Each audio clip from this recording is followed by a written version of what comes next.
മക്കളെ, നിംഹാൻസ് അഥവാ national institute of mental health and neuro science institute of national ഇമ്പോർട്ടൻസിൻ്റെ അഥവാ നിംഹാൻസിൻ്റെ ഒരു നോട്ടിഫിക്കേഷൻ വന്നിട്ടുണ്ട്. അതായത് നിംഹാൻസിൽ BSc നേഴ്സിങ്ങിനോ അല്ലെങ്കിൽ അലൈഡ് കോഴ്സുകൾക്കോ എക്സാം എഴുതി സെലക്ഷൻ അല്ലെങ്കിൽ റാങ്ക് ലിസ്റ്റിൽപ്പെട്ട കുട്ടികൾക്ക് അലോട്ട്മെൻറ്റ് പ്രോസസ്സുമായിട്ട് ബന്ധപ്പെട്ട വീഡിയോ ആണിത്. അപ്പോൾ ഇതിൽ ഡീറ്റെയിൽ നോക്കുക. Instructions to provisionally selected candidate. ഇതിൽ പ്രൊവിഷണലി സെലക്ട് ചെയ്ത കാൻഡിഡേറ്റ്സ് ആണ് ഇത് ശ്രദ്ധിക്കേണ്ടത്. അപ്പോൾ പ്രൊവിഷണലി സെലക്ട് ചെയ്ത കാൻഡിഡേറ്റുകളുടെ ലിസ്റ്റ് അവരുടെ സൈറ്റിൽ അവൈലബിൾ ആണ്. ഞാൻ അതേ സെയിം PDF ഗ്രൂപ്പിൽ ഇട്ടിരുന്നു, നിങ്ങൾക്കതും ചെക്ക് ചെയ്യാം. അതിൽ നിങ്ങളുടെ പേരുണ്ടെങ്കിൽ അതിൽ പോവാം. അപ്പോൾ അതിൽ പ്രധാനപ്പെട്ട ശ്രദ്ധിക്കേണ്ട കാര്യങ്ങൾ നോക്കാം. ഓൾ സെലക്റ്റഡ് കാൻഡിഡേറ്റ്സ് ഈ സെലക്ഷൻ ലിസ്റ്റിൽ വന്നിരിക്കുന്ന എക്സെപ്റ്റ് വെയിറ്റ് ലിസ്റ്റ്, അതായത് വെയിറ്റിംഗ് ലിസ്റ്റിലുള്ള കുട്ടികൾ ഒഴികെ ബാക്കി എല്ലാവരും are hereby instructed to report to the academics and evaluation section on 17th August 2026. 2026 August 17 നിങ്ങൾ അവിടെ റിപ്പോർട്ട് ചെയ്യണം.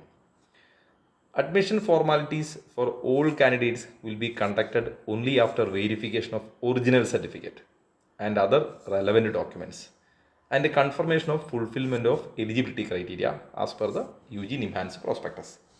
നിങ്ങൾ ഡോക്യുമെൻറ്റുകളുമായിട്ട് അവിടെ റിപ്പോർട്ട് ചെയ്യേണ്ടതുണ്ട്. അപ്പോൾ അതിൻ്റെ ഡേറ്റ് ഞാൻ ഓൾറെഡി പറഞ്ഞു, ഓഗസ്റ്റ് 17 അതിൻ്റെ ഷെഡ്യൂൾ ഡീറ്റെയിൽ ആയിട്ട് അവർ പബ്ലിഷ് ചെയ്തിട്ടുണ്ട്, അത് നോക്കാം. എവിടെയാണ് നടക്കുക എന്ന് ചോദിച്ചാൽ academic and evaluation section 4th floor NBRC building NIMHANS. കോഴ്സുകൾ ഏതൊക്കെയാണ്? BSc ഇൻ ക്ലിനിക്കൽ ന്യൂറോഫിസിയോളജി ടെക്നോളജി, അതേപോലെ BSc in anaesthesia technology, BSc in medical imaging technology. 3 allied കോഴ്സാണ്. BSc ഇൻ ക്ലിനിക്കൽ ന്യൂറോഫിസിയോളജി ടെക്നോളജിയും അനസ്തേഷ്യ ടെക്നോളജിയും മെഡിക്കൽ ഇമേജിംഗ് ടെക്നോളജിയും. ഇതിൻ്റെ 3ൻ്റെയും റിപ്പോർട്ടിംഗ് ടൈം ഓഗസ്റ്റ് 17 രാവിലെ 9 മണിക്കും BSc നേഴ്സിങ്ങിൻ്റേത് ഓഗസ്റ്റ് 17 11 മണിക്കുമാണ്. അപ്പോൾ ഈ സമയത്താണ് നിങ്ങളവിടെ റിപ്പോർട്ട് ചെയ്യേണ്ടത്. ആ റിപ്പോർട്ട് ചെയ്തതിന് ശേഷം അവിടെ നിന്നാണ് നിങ്ങളുടെ അലോട്ട്മെൻറ്റ് നടക്കുക. അപ്പോൾ അലോട്ട്മെൻറ്റ് കിട്ടിയ കുട്ടികൾക്ക് ബാക്കി പ്രൊസീജിയർ ചെയ്യാം. അപ്പോൾ അതിൽ എന്തൊക്കെ കൊണ്ടുപോകണമെന്നൊക്കെ നോക്കുക. Candidates have to submit the following on the day of admission. അപ്പോൾ ഇതിൽ എന്തൊക്കെയാണെന്ന് ചോദിച്ചാൽ ഓൾ ഒറിജിനൽ സർട്ടിഫിക്കറ്റ്, എല്ലാ സർട്ടിഫിക്കറ്റും. അപ്പോൾ as per the list of original certificate submission form. അപ്പോൾ ഫോമിൽ പറഞ്ഞിരിക്കുന്ന എല്ലാ ഡോക്യുമെൻറ്റ് എന്താണെന്നൊരു വേഗ് ഐഡിയ ഇവിടെ മെൻഷൻ ചെയ്തിട്ടുണ്ട്. അതുപോലെ 5 set of photo copies of all original certificate. എല്ലാ ഒറിജിനൽ സർട്ടിഫിക്കറ്റും വേണം, അതിൻ്റെ 5 സെറ്റ് ഫോട്ടോ കോപ്പിയും വേണം. ഏതൊക്കെയാണ്? SSLCയുടെ മാർക്ക് കാർഡ്, അതായത് SLC ബുക്ക്, +2 സർട്ടിഫിക്കറ്റ്, ഡൊമിസൈൽ. ഇത് നമുക്ക് ആവശ്യമില്ല, എന്നുവെച്ചാൽ അവിടെയുള്ള കർണാടക കാൻഡിഡേറ്റിനാണ് ഡൊമിസൈൽ വേണ്ടത്. അതുപോലെ category certificate, SC ST OBC EWS അങ്ങനെയുള്ളവരുടെ കാറ്റഗറി സർട്ടിഫിക്കറ്റ്. ഇതൊക്കെ താലൂക്കിൽ നിന്നെടുത്ത സർട്ടിഫിക്കറ്റ് ആയിരിക്കണം, വില്ലേജിലേതല്ല. ഓക്കെ, അപ്പോൾ അങ്ങനെയുള്ള സർട്ടിഫിക്കറ്റ്. അതേപോലെ duly filled and signed in declarations ഉണ്ടാവണം. അപ്പോൾ ആ ഡിക്ലറേഷൻസ് ഒക്കെ സൈറ്റിൽ നിന്ന് ഡൗൺലോഡ് ചെയ്ത് അത് ഉപയോഗിക്കാം.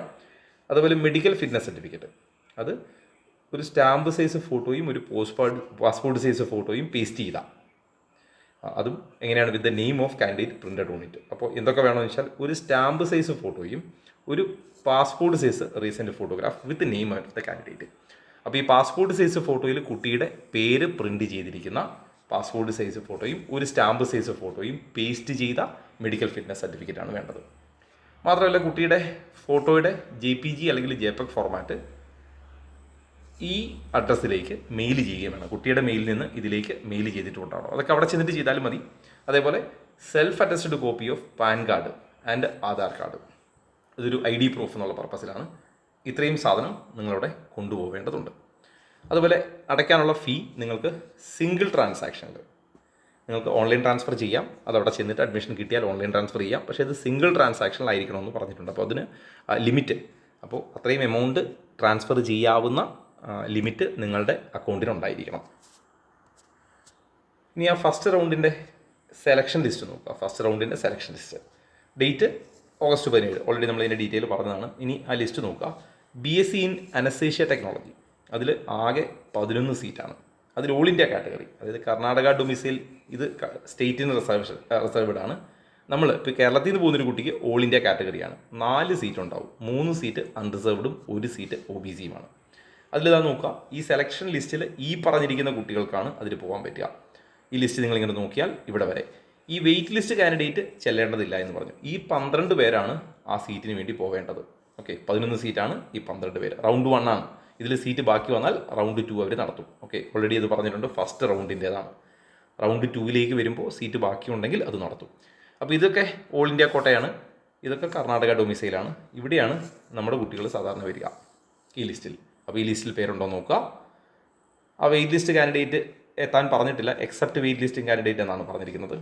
പിന്നെ പറഞ്ഞിരിക്കുന്നത് BSc in clinical neuro physiology technology. ഈ ന്യൂറോ ഫിസിയോളജി ടെക്നോളജിക്ക് 7 സീറ്റാണ്. അതിൽ ഓൾ ഇന്ത്യ കാറ്റഗറിയിൽ 2 സീറ്റ് അൺറിസർവ്ഡ് ഉണ്ട്. അപ്പോൾ അതിൽ പോവേണ്ടവർ ഇതാ ഈ 2 പേരാണ്. വെയിറ്റിംഗ് ലിസ്റ്റ് കാൻഡിഡേറ്റിൻ്റെ ലിസ്റ്റും കൊടുത്തിട്ടുണ്ട്. ഇനി BSc ഇൻ നേഴ്സിങ്ങിൻ്റെ സീറ്റ് നോക്കിയാൽ 85 സീറ്റാണ്. 85 സീറ്റിൽ 35 സീറ്റ് ഓൾ ഇന്ത്യ കോട്ടയാണ്, 16 unreserved seat, 9 OBC seat, 5 SC seat, 2 ST, 3 EWS. ഇവിടെ ഈ കാറ്റഗറിയിലൊക്കെ കയറുന്നവരുടെ കയ്യിൽ IWSൻ്റെ സർട്ടിഫിക്കറ്റ് ഉണ്ടാവണം, STയുടെ സർട്ടിഫിക്കറ്റ് ഉണ്ടാവണം, SCയുടെ സർട്ടിഫിക്കറ്റ് ഉണ്ടാവണം. ഏതാണോ നിങ്ങളുടെ കാറ്റഗറി ആ സർട്ടിഫിക്കറ്റ് ഉണ്ടാവണം. ശ്രദ്ധിക്കുക, ഇതൊക്കെ താലൂക്കിൽ നിന്നുള്ള സർട്ടിഫിക്കറ്റ് ആയിരിക്കണം, ഇംഗ്ലീഷിലായിരിക്കണം, അല്ലെങ്കിൽ ട്രാൻസ്ലേഷൻ ഉള്ള ഒരു കോപ്പി അതിൻ്റെ കൂടെ കരുതണം. നമുക്ക് കിട്ടിയ സർട്ടിഫിക്കറ്റൊക്കെ അത് ഇംഗ്ലീഷിലായിരിക്കും, അതുകൊണ്ട് പ്രശ്നമില്ല. അപ്പോൾ ഈ ലിസ്റ്റ് നോക്കുക, ഈ ലിസ്റ്റിലുള്ള കുട്ടികളാണ് അവിടെ റിപ്പോർട്ട് ചെയ്യേണ്ടത്. പിന്നീട് ഇങ്ങോട്ട് വന്നാൽ അടുത്ത ലിസ്റ്റ് കൂടി നോക്കുക. അലൈഡ് കോഴ്സസിൻ്റേത് 2 പറഞ്ഞിട്ടുള്ളൂ. അലൈഡ് കോഴ്സിൻ്റെ 1 കൂടി ബാക്കിയുണ്ട്. അപ്പോൾ ഈ ലിസ്റ്റ് ഞാൻ ഗ്രൂപ്പിലിട്ടിട്ടുണ്ട്, അത് ചെക്ക് ചെയ്യാം, അല്ലെങ്കിൽ അവരുടെ സൈറ്റിൽ നിന്ന് എടുക്കാം. ഇനി BSc in medical imaging technology 11 seat, 4 seat all ഇന്ത്യയിൽ, അൺറിസർവ്ഡിന് 3, OBCക്ക് 1. അതിൽ റിപ്പോർട്ട് ചെയ്യേണ്ട കുട്ടികളുടെ ലിസ്റ്റും ഇവിടെ കൊടുത്തിട്ടുണ്ട്. ഇത് റൗണ്ട് 1ൻ്റേത് മാത്രമാണ്.